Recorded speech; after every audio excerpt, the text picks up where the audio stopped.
teman-teman semua, perkenalkan nama saya Sri Wulandari Sinomso, NIM 20302090208, Prodi Kimia Universitas Palangkaraya. Pada video kali ini saya akan membahas tentang merkuri pada ikan. Menurut teman-teman semua, merkuri pada ikan itu mitos atau fakta sih? Oke, mungkin teman-teman semua pasti masih pada bingung kan, mitos atau fakta. Nah, pada kesempatan kali ini saya akan membahas tentang merkuri pada ikan. Jadi, mari kita simak bersama-sama. Pada topik yang pertama, saya akan menjelaskan apa itu merkuri.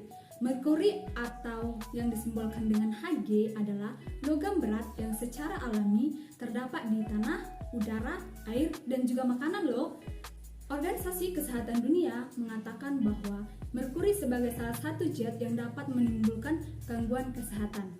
Biasanya terdapat pada limbah pabrik yang kemudian akan mencemari air. Nah, pada bagian yang kedua, apa sih penyebab merkuri pada ikan? Oke, saya akan menjelaskan apa penyebab merkuri bisa ada dalam ikan. Adanya merkuri atau Hg pada ikan itu diakibatkan oleh limbah pabrik yang kemudian mencemari air. Nah, begitu berada di danau atau sungai, merkuri diubah menjadi metil merkuri oleh bakteri dan proses lainnya.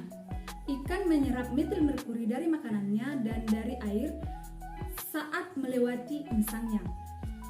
Merkuri terikat erat dengan protein di semua jaringan ikan, termasuk otot. Kandungan merkuri pada air inilah yang akan mengendap dalam tubuh ikan, hewan pemakan ikan, dan bahkan kerang juga loh teman-teman, yang kemudian dikonsumsi oleh manusia. Nah, teman-teman harus tahu tidak ada metode memasak atau membersihkan ikan yang dapat mengurangi jumlah merkuri dalam ikan. Jadi hati-hati loh ya. Nah, pada gambar di samping ini ada 4 tahapan bagaimana sih merkuri bisa masuk dalam ikan dan bagaimana sih merkuri itu bisa juga masuk ke dalam tubuh manusia. Oke, pada gambar yang pertama itu menjelaskan metil merkuri dalam air dan sedimen diambil oleh hewan dan tumbuhan kecil yang dikenal sebagai plankton. Dan gambar yang kedua itu menjelaskan ikan kecil itu memakan plankton dalam jumlah besar dari waktu ke waktu. Nah, ikan predator besar mengkonsumsi banyak ikan yang lebih kecil sehingga mengumpulkan metil merkuri di jaringan mereka. Untuk gambar yang ketiga itu, semakin tua ikan, maka semakin besar potensi kadar merkuri yang tinggi di dalam tubuh ikan tersebut. Nah, untuk gambar yang keempat itu, ikan ditangkap oleh manusia, dimakan, dan akhirnya merkuri itu juga menumpuk di jaringan manusia.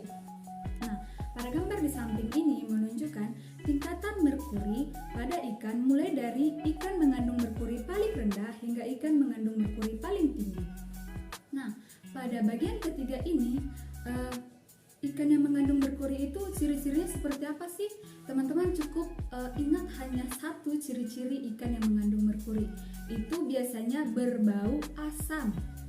Nah, bagian yang keempat, akibatnya pada lingkungan dan manusia itu apa sih?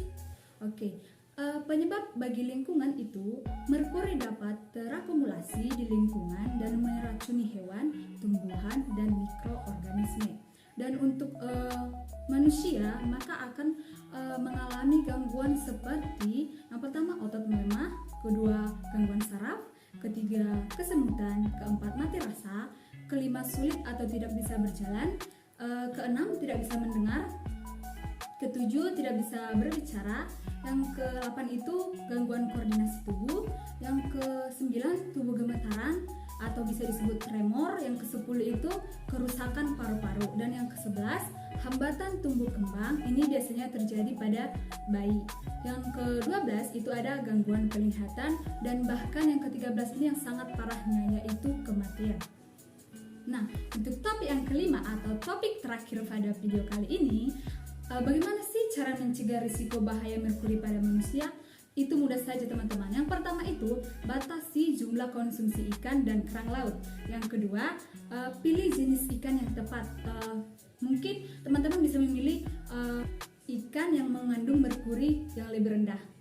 Dan yang ketiga itu ada hindari konsumsi ikan mentah seperti sushi. Mungkin teman-teman bisa memakan sushi namun dengan jumlah yang terbatas.